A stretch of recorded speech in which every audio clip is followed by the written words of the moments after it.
그런데 그 아이가 발달장애 같다는 이야기를 꺼내시더라고요. 저는 깜짝 놀랐습니다. 언어를 배우는 속도가 조금 느리다고는 생각했지만 다른 아이들과 크게 차이가 난다고는 생각하지 않았기 때문이에요. 안녕하세요. 얼마 전 전화 한 통을 받았습니다. 작년까지 사역했던 교회의 집사님이셨어요. 사역할 때 저를 굉장히 많이 도와주셨고요. 따로 시간을 내서 야식도 먹고 또 깊은 대화를 나눌 만큼 가깝게 지냈던 집사님이셨습니다. 오랜만에 통화라서 간단하게 안부를 묻고 통화를 하는데 목소리가 굉장히 어두우셨어요. 그리고는 조심스럽게 딸아이의 이야기를 꺼내셨습니다. 이제 7살이 된 아이는 조금 새침하기는 해도 밝고 귀여운 아이였습니다. 교회의 다른 어른들은 다 싫어하는데 저만 유독 잘 따라서 제가 좀 특히 예뻐했던 기억이 나요. 제가 안고 아동부 설교를 했을 정도로 굉장히 저를 잘 따랐던 친구입니다. 그런데 그 아이가 발달장애 같다는 이야기를 꺼내시더라고요. 저는 깜짝 놀랐습니다.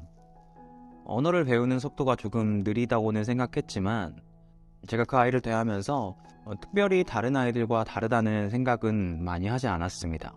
집사님께서 아무래도 조금 걱정스러워서 가까운 상담소를 찾아가셨는데 큰 병원에 가서 정밀 검사를 해봐야 될 것 같다는 소견을 받으셨다고 하더라고요.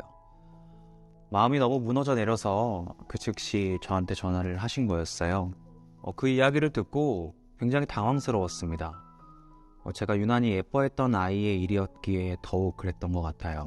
무슨 말씀을 어떻게 드려야 할지 잘 모르겠더라고요. 집사님께서 저한테 그렇게 물어보셨습니다. 목사님, 왜 하나님은 저에게 자꾸 이렇게 힘든 일만 주실까요? 그 이전부터 형제들과의 불화, 그리고 어려운 가정 형편 때문에 여러 가지 문제로 힘들어 하셨던 집사님이셨어요. 그런데 목숨과도 같은 딸아이의 문제까지 겹치자 견딜 수 없는 고통을 느끼고 계시는 것 같았습니다. 처음에는 무슨 말씀이라도 드려야 될 것 같았어요. 어떤 말이라도 해드려야 될 것 같았어요. 목사로서 우리가 겪는 고난에 대해서 얼마든지 설명할 수 있었습니다. 고난이 어떻게 유익이 되는지, 고통이 어떤 과정을 통해서 우리의 믿음을 성장시키는지 셀 수 없이 설교해 왔으니까요. 하지만 저는 아무 말도 하지 않았습니다. 아니, 아무 말도 할 수가 없었습니다. 그저 묵묵히 전화기 너머로 들려오는 집사님의 한숨소리만 들어드릴 수밖에 없었어요. 말을 하는 중에 목이 메이셨는지 한참이나 말이 없으셨습니다. 그런데 갑자기 저도 모르게 눈물이 나더라고요. 제가 사실 좀 당황스러웠어요. 당사자인 집사님도 울지 않으시는데 제가 울면 좀 이상하잖아요. 그래서 집사님이 눈치채지 못하시도록 헛기침을 하면서 애써 눈물을 참아냈습니다. 그런데 좀처럼 눈물이 멎질 않는 거예요. 이상하게도 남일 같지가 않았습니다.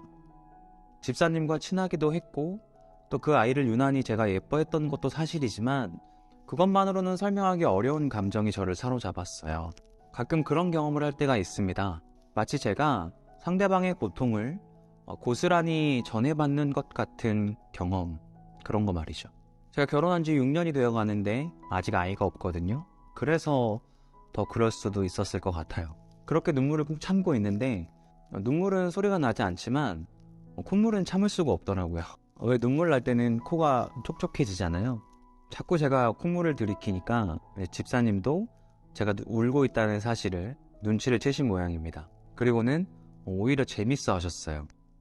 아니, 저도 안 우는데 왜 목사님이 울어요? 이렇게 말씀하시더라고요. 마치 재밌다는 듯이 말씀하셨지만 곧 집사님도 아무 말 없이 한참을 흐느끼셨습니다.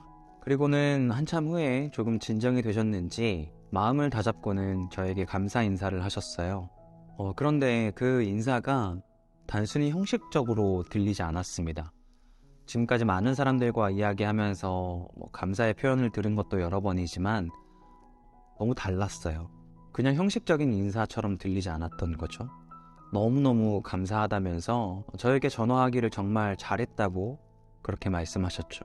상황은 하나도 변한 게 없는데 마치 모든 문제가 해결된 것처럼 마음이 편안하고 또 너무 큰 위로가 됐다고 말씀하셨어요.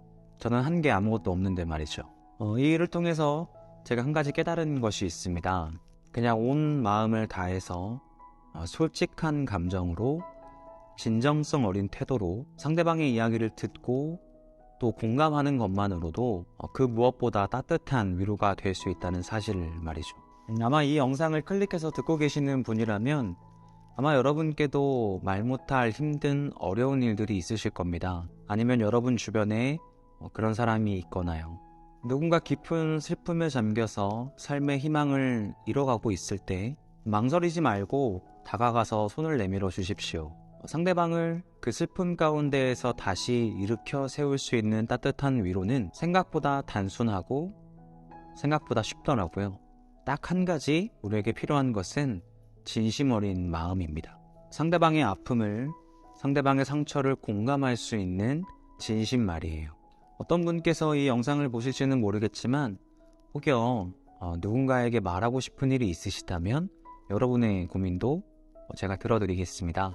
비록 유튜브 상이기는 하지만 여러분의 이야기도 댓글로 남겨주신다면 누군가에게는 그 댓글도 큰 힘과 위로가 분명히 될 겁니다. 그럼 오늘 영상은 여기서 마치고요.